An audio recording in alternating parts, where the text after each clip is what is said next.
Hello, everyone. Welcome. I'm Erica VB, and this is my series called Sincerely Spirit, where we discuss all things spiritual in a 101 way. So, what does that mean? That really just means we're going to break down some of the ideologies and terminologies you hear throughout your spiritual journey and discovery, and you're in your spiritual awakening. So, today's episode is going to deal with spiritual communication and connection. So, what does that mean? That just means we're going to go over the who, what, when, where, why, how kind of spiritual communication and connection.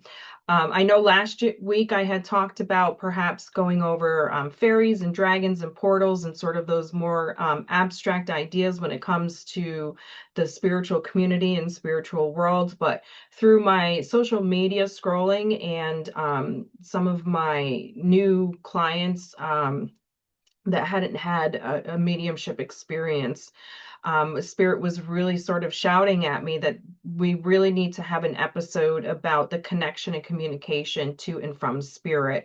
Um, because there's misinformation out there, there's fear out there, there's just not an understanding or good knowledge base that some people have in their spiritual awakening.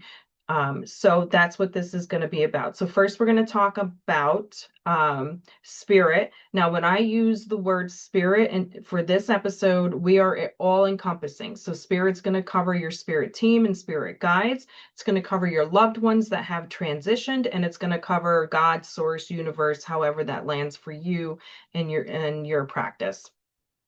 Okay, I will designate, say I'm talking about something and it's mostly utilized by your loved ones who are transitioned. I'll make a notation of that for you. However, when I'm just saying spirit, please keep in mind it's all encompassing. It's okay as we move forward. So the first thing we're going to talk about is why. Why do you want to connect to spirit, and why would spirit want to connect to you? So obviously this is a personal adventure or journey for you to go through, but my suggestion is to be a little bit open as to why you would want to connect to spirit, especially if you're at the beginning and there's still a little bit of fear going on in here, because we don't understand everything, we don't know what's going to happen, we don't know how it's going to reverberate back to us in a physical way. And you know, you have the dogma and the stigmas around it and the fear-based cultures feeding into this. So why? Why would you want to connect to spirit? Well, essentially you are spirit. Essentially your spirit, your soul is residing inside this physical form. You are not a human.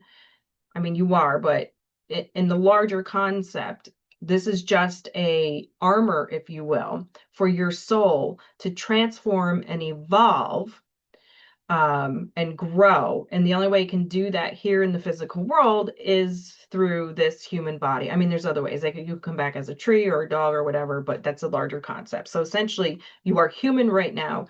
You chose to be human. You chose to have this pathway to be born into this world as you are today, for your soul to evolve and transform.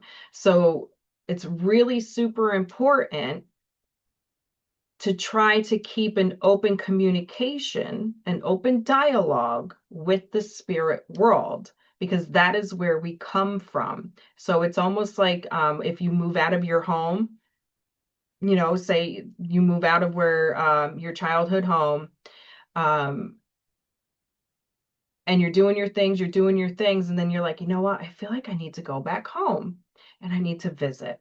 So you go back home and you visit, and there's just this comfort that you receive, and there's this stability that you feel because it's home. So that's sort of like how you can think about why you would want to connect with the spirit world. It's a way to go back home. It's a way to have that stability. It's a way to feel safe and secure because it's where we come from. Okay. Now, why would spirit want to try to communicate with you? Well, because spirit is there to help us. So our spirit team and our spirit guides are essentially planted in our existence as a way to help move us towards that transformation and evolution that we wanted our soul to experience here in the physical world. That's your spirit team and your spirit guide's job, is to help you make the right choices to move through what you chose to do here in the physical world. Now, why would your loved ones who have transitioned want to connect or communicate with you? Well, there's a couple reasons why they would want to. First off, a lot of times, we tend to leave this earth with regrets sometimes, and we tend to leave this earth not really understanding the effects that our actions and behaviors had on people around us, including our loved ones. And when we transition, we go through what we call like a life review, except your soul will experience it as if you were that person. So you're going to be able to feel everything you did to that person and how it made them feel. Okay. So sometimes they want to connect with you just to apologize. Sometimes they want to connect with you just to thank you for the way you treated them, or to give you gratitude. But mostly it's to give you love. And this is why I call it hugs from heaven. When your loved ones try to communicate with you, your loved ones that have transitioned, try to communicate with you.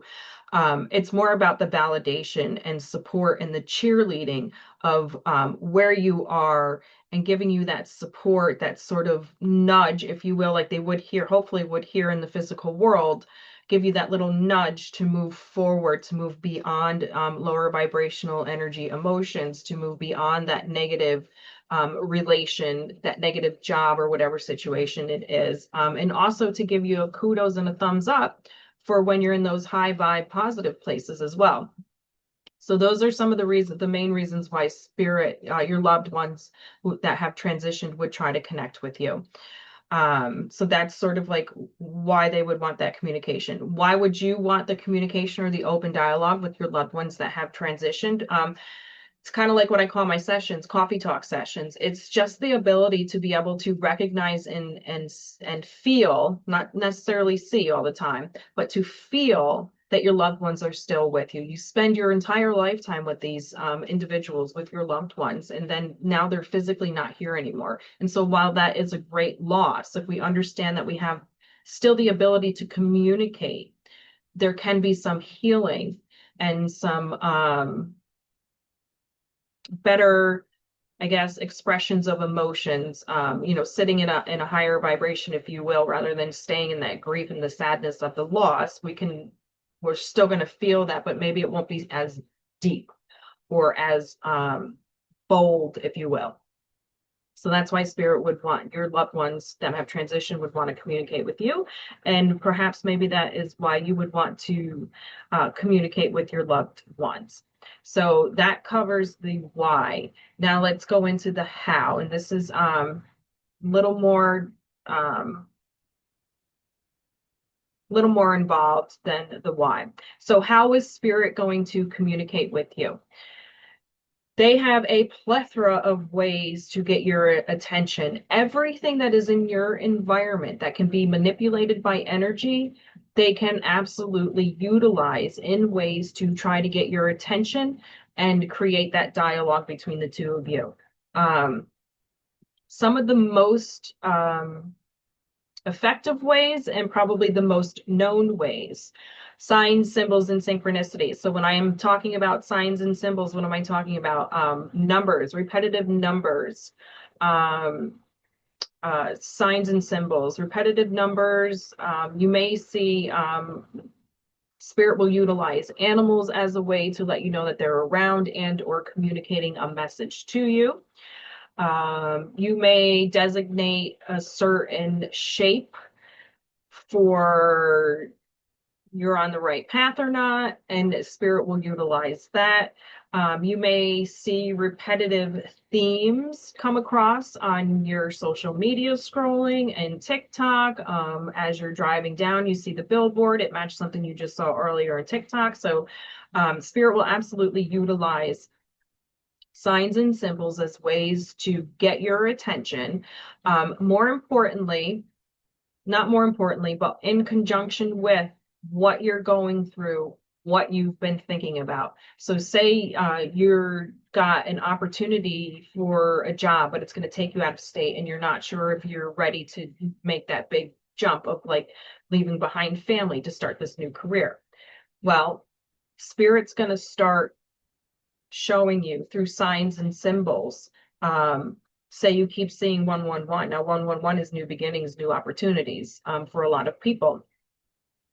Well, guess what? That might be Spirit's nudge saying to you, hey, maybe this is a good opportunity for you. And maybe you're looking at this through fear instead of through excitement. But this could be the next step for your soul evolving, for you to transform into the person that you want to become. Again, I caveat these with, we need to make sure that we're also using our own logic and our own analysis abilities and cognitive abilities. Spirit is here to help guide us, but ultimately the choice is ours. We are like sovereign people. We do have free will. So Spirit can't choose things for us. They can just help provide us with the support and validation of where we want to go. Also, I want to say with signs and symbols, that particularly, feathers are another one, particularly with like numerology, the repetitive numbers, feathers, animals. These all have multiple meanings behind them. So it's absolutely to your benefit to look up, say you keep getting a white feather, look up what that white feather means. Read the meanings beneath it, and feel into, so that you can choose the one that resonates with you. And that's the message that you're getting from Spirit. That's usually how it works. It may work different for you. But again, this is about learning yourself, learning how to communicate with Spirit in such a way that it resonates, so that you're getting the appropriate message for you, because it'll be different for everybody else. So signs, symbols, synchronicities are one of the biggest ways that Spirit's going to communicate with you. They're going to utilize everything in your environment to get your attention. And then once they know what they can use that will get your attention the quickest, you'll find that they're going to use that more often. So if feathers are a way that catches your attention more often than not, you'll start to see feathers more often than not. Same thing with numbers. If numbers are a way that catch your attention, they'll start to utilize numbers as a way to communicate with you more. If animals, all of that. Now that's from your spirit team, spirit guide, and they're there to help guide you towards, like I said, your best evolution, what you're evolving to or transforming into, that your soul came here to learn. Now, your loved ones that have transitioned will also utilize feathers and animals as ways to communicate to you. So, like, for example, both of my parents have transitioned. My father comes in as a blue jay, and my mother comes in as a cardinal. So they will absolutely, I designated those for them. So you can absolutely utilize that. Butterflies, dragonflies, a lot of people think that, believe that that's Spirit coming around to say hi to them. Or, so you can designate, say you want your grandmother to be a butterfly. So every time you see a certain butterfly, know that your grandmother's saying, hey, that's a little hug from heaven, okay? Other ways that Spirit may communicate with you. You may get ringing in your ears. Now, the left ear means one thing, the right ear means something else. But again, they have multiple meanings for them.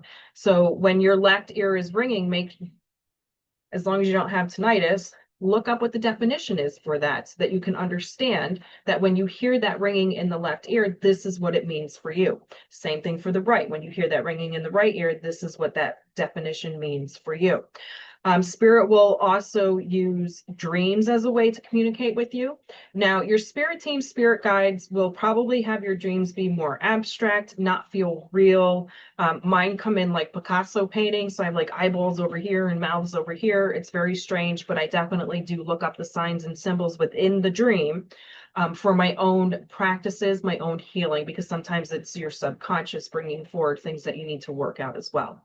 When it's your loved ones that have transitioned coming in through a dream, please know the biggest difference between your spirit team, spirit guide talking to you that way, and your loved ones who have transitioned communicating to you that way, is that when it's a loved one that's transitioned, it's going to feel real. It's going to be like you guys were together. All right. So maybe you can feel the skin. Maybe you can smell the air. Maybe you taste the coffee that you're drinking together. Maybe you actually hear the voice and the words of what your loved one is saying to you in that dream.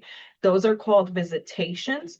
Um, and if you're open to receiving your loved one that way, because when we're asleep, we're sort of in a safer environment, if you will, for our psyches and our egos feel a little bit more safe. So know that is the way that your loved ones will come in to communicate with you as well, if you're open to receiving it that way. Another way is through stories, poems, lyrics, music. Okay, so this is like the written word, if you will. They will absolutely use the written word as ways to communicate with you. Your spirit team, spirit guides will do it. Your loved ones who have transitioned will do it as well, but it'll be more specific to who they are. So say they had a certain song that they really enjoyed. Like my mom loved Genesis. So I don't hear Genesis that often because I don't listen to that type of music per se, or the radio stations that it would come on. But if I'm scrolling through and I'm having a crappy day, that a Genesis song will come on, and I know it's a hug from heaven. I know it's my mom saying to me, "Hey, it's going to be okay. Here's a little hug for you. Just keep pushing through." So your loved ones will use music, lyrics, poetry, stories, etc., kind of that way. Your spirit team, spirit guide will utilize the same thing, but it's going to be broader. So say you're reading a story and it just really hits in your gut and you're like, wow, why am I connecting to this? Like, I didn't experience what this person went to in a fictional story. I don't know what it's like to be at war. I don't know what it's like to be starving. I didn't have those experiences, but for some reason, it's really like infiltrating down, deep down into like soul feeling, right? That's your spirit team and your spirit guide saying to you, hey, this matters. This is something for you to pay attention to. And so when stuff like that happens, you probably really want to sit back and go, huh, why are they communicating to me this way? Why do I feel this way? Why do I feel so strong about what's happening to this character, or what's happening in this storyline, or what this lyric is speaking to me? Because it's a great way to find out. One of the books I read, and actually I did a past life regression and found out why that book connected to me so well. So there can be a lot of healing that can happen in terms of asking that question, right? Of why that song, that poem, that lyric makes you feel the way that you feel, or resonated with you on such a deep level. Okay. So absolutely they will utilize songs, stories, etc. Did we talk about heightened senses? The heightened senses. So what are heightened senses? When I'm talking about heightened senses, when I'm talking about, you'll see it a lot of times, you hear about it around mediums. It's called your clairs. So you have your sight, your scent, your smell. I'm sorry, scent and smell are the same. Your taste, your hearing, your knowing, your intuition, etc. So when I'm talking about heightened senses, I'm not talking about somebody made chicken parm and the sauce smells really good when you walk in the home. I'm talking about you're walking through your house and the cologne that your grandmother used to wear, the perfume your grandmother used to wear, you start to smell it. Well, you haven't smelled that perfume in years, and nobody in your home wears that perfume, right? That is a hug from heaven. That's your loved one who's transitioned saying hello to you via heightened sense, via that smell. Same thing as if you get, say, grandma's chocolate chip cookies were the best ever chocolate chip cookies you've ever had. You've never tasted anything like it again. Again, if you're walking through your house or whatever, and you start to taste grandma's chocolate chip cookies, know that that's grandma's way of saying to you, hey, I'm here. Here's a hug from heaven. Excuse me. So that's what I mean. The hearing, you may hear voices. So you may hear like your grandfather's voice or your grandmother's voice saying hello. Or you may hear an indistinguished voice, someone that you don't know, but they're like saying the same word over and over. Sometimes that happens with me, where I'll just hear a word over and over. Say a store I like to go to, maybe they'll say that name over and over because there's a sale on something that I've been looking at. So they're sort of prompting me to go to that. So it can work that way too. But that's what I mean by heightened senses. And this is something when you have an evidential medium reading or a medium reading, This is what they're utilizing to connect and communicate with your loved ones who have transitioned. It's also what is utilized to connect with your higher self. So say you go to a psychic and you want to get in touch with your higher self or have any messages from self or from source, if you will. That's what they're tapping into. They're utilizing those senses at a heightened level. Everybody has the ability to build and grow your own. Some have, everybody has different natural abilities, though. So I will say that. For me, mine is feeling and knowing and visual. So I see and feel and know things. I had to work on the hearing part. So that's what I've been working on. And it took me about 2 years to build it up to a place where I trusted what was coming in and will now repeat what comes in. So it's a process and you learn and you grow, but you'll definitely know your own natural ability. And then you can work and develop and practice on that. And then also, if you want to enhance any, heighten any other senses, you can absolutely work on that as well. So that is another way that spirit will communicate with you. So there's a plethora of ways. And what I'm bringing up, there's a plethora of ways under that as well. Just know that anything that's in your environment, physical, mental, energetically, spirit will utilize to communicate with you. And so let's talk about, well, I guess, yeah, this would come under how. Spiritual practices. So when we talk about spiritual practices, I'm talking about like meditation, prayer, mindfulness, chanting, those kinds of things. And the reason why they're important to incorporate into your daily practice or weekly practice, if you have a hard time doing it daily or every other day, is because it really helps to center and calm the ego. And when I talk about ego, I'm talking about your psyche, that fear-based voice in your head, if you will, that doesn't allow you to take positive step forwards because we're afraid of the unknown or we're afraid we don't know what's going to happen. You know, humans are built in survival mode, so anything outside of what we don't know can be fearful and scary and create anxiety in us. So mindfulness, spiritual practices, praying, these are all ways that can open us up to receiving from spirit the communication that they want to give us, and then start that dialogue and feel comfortable and safe in that space and dialogue. So it's really important to find a spiritual practice that works for you. If prayer works for you, fabulous, keep doing it. If meditation works for you, fabulous, keep doing it. So really just find a positive way to incorporate into your life that opening process to connect and communicate with your spirit team, spirit guides, or your loved ones that have transitioned. So those are just very little, not little, but big ways that spirit's going to communicate and connect with you. Just remember that they will utilize everything and anything in your environment to get your intention, especially if it's really super important and you're being stubborn, because they've done that with me, and you're being stubborn because you're not paying attention to what they're saying to you. So that's the why and the how. When will spirit utilize this communication or utilize, you know, to open that dialogue with you? Both in negative and positive situations, but I find in negative situations, more times than not, your loved ones who have transitioned are going to pop in to give you that validation and support. When we get into negative situations, negative relations, or whatever, we get into that negative mindset, it lowers our vibration. And sometimes it's hard for ourselves to pull out. We can't see the light at the end of the tunnel.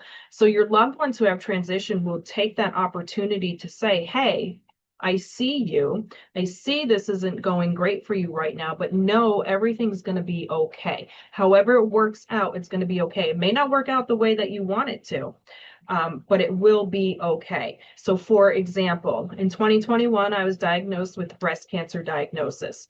Like I said, my father's a Blue Jay, my mother is a Cardinal. During my treatments and my diagnosis and surgeries, I saw more Blue Jays and Cardinals than I think I have seen in my entire existence. And we're not talking, I have a bird feeder, so I ignore them when they come to the bird feeder because clearly there's seeds, there's food, they're going to be drawn to that. But I was having them on top of my car when I would leave. They would like look like they're going to fly into my car. I would see them in stories. I would see them on billboards. I would see them in commercials. So I knew that my parents were utilizing and manipulating energy around me. So the physical animal themselves, and then what they could around me to give me those hugs from heaven that I needed through that time period. I'm good now. You don't always know you're going to be good, but I'm good now. So that is one way when spirit will utilize signs and symbols, animals, etc., those ways of communicating to you. So when you're sort of going through a negative situation, it's probably a little bit more heightened. They'll utilize spirit teams and guides will definitely utilize it if you're in a bad spot. So say you go into a store and you get a really bad feeling and you're like, nope, or you get around somebody and you're like, nope. That is spirit saying to you, hey, get out. This isn't a good space for you. So they would definitely utilize it at those moments. Um, Say you have life transitioning periods, they will definitely try to communicate with you then as well. So you're moving from one job to another, moving from one house to another, stressful situations. Or say you're pregnant and it's your first pregnancy, and the excitement of that spirit will definitely be around to give you comfort and support. Especially if you have anxiety about being pregnant, or the carrying to term, etc. You've had issues with it before. So they're definitely coming in positive and negative ways to communicate with you, to give that validation, that support, and to help move you into that next step, as long as you're open to receiving from them. So that's sort of like when they will do it. So we did the why, the how, the when, where they'll do it, wherever, whenever it's needed and necessary. So that's sort of a 101 breakdown on connection and communication to spirit. Now remember, spirit, what I said, is your loved ones that have transitioned, your spirit team, your spirit guides, and universe. If you're not comfortable communicating with spirit team, spirit guide, and say you're like, oh, I'm all about the angels, super cool, stay with that. Because they are definitely utilizing that as a way to communicate and connect with you as well. If you'd like further exploration, you want to sort of dive into maybe opening yourself up to communicating to spirit a little bit more, we can definitely do spiritual Q&A session. I love to do those because it explores the ideologies and terminologies that you're coming across that's specific to what your belief systems are, what your culture has taught you, and where you want to move forward in. So you can book a session at ericasfrequency@gmail.com. I will get back to you. You can go to my website, ericasfrequency.com. It'll list all of my services on there. I do the evidential medium. I am a certified practitioner in that. I do animal communication. I've been trained for that. So this is for living pets and pets that have transitioned. And I'm also an intuitive oracle card reader. So, there's those services too that can open you up as well to spiritual connection and communication. I hope everybody has a blessed week and you enjoy your time. Start looking for those signs and symbols and those communications and opening those doors. Please know as well, it's very important to understand that spirit will never communicate with you in a way that is not comfortable for you. And if it's a loved one that's transitioned and you don't want to communicate with them, you can absolutely set that boundary. There are universal spiritual laws that spirit will abide by, that we also will abide by in our physical capacities. So understand that if you put the intention and the boundary out there that you don't want to hear from Uncle Joe's not going to come and bother you. You put that intention out there that you don't want to see spirit, like you don't want them apparating in front of you, they will not do that. They will respect the boundaries that you put in place for your safety and your security. But it really, really, really is beneficial and helpful to try to keep an open mind and to keep the doors of communication open, if you will, in a way that is you feel safe in. understanding that you can put those boundaries and parameters in how they communicate, and who comes through for you in that communication. The only other thing I'll say with who comes through for you, if you did have a toxic relation with a family member or an individual, that a relation that has transitioned, and you're not ready to open yourself up to that communication, I would look into how much more healing you need to do as well. Harboring negative emotions can manifest themselves in physical ways that isn't healthy. So I always, I did a episode 2 episodes ago on shadow work. So I always find it really important to understand why we're harboring those emotions, and what we can sort of release and let go, especially once the person has passed or transitioned. So that's my timer because I talk too much and I go off too much. So again, you can reach out to me, ericasfrequency@gmail.com. Have a blessed week, a blessed day, and we'll talk again next week.